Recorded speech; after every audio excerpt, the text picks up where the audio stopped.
Paano kung bigyan ka ng pagkakataong kausapin yung batang version ng sarili mo? Anong mapapayo mo sa kanya?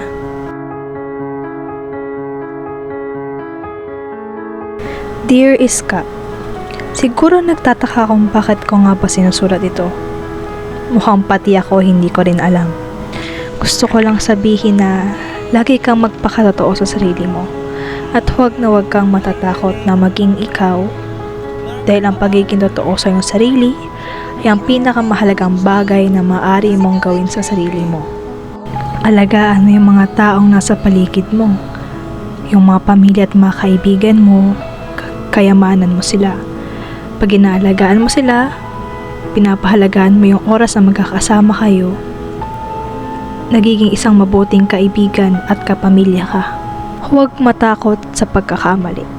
Siyempre walang taong perpekto sa mundo at lahat nagkakamali. Kailangan mo itong tanggapin at gawing aral upang maging malakas. Maging masaya sa maliliit na bagay. Ang kasiyahan ay hindi laging nasa malalaking bagay. Minsan nasa maliit na sandali ito. Pahalagahan ang mga ito dahil panigurado hindi na ito mangyayari muli.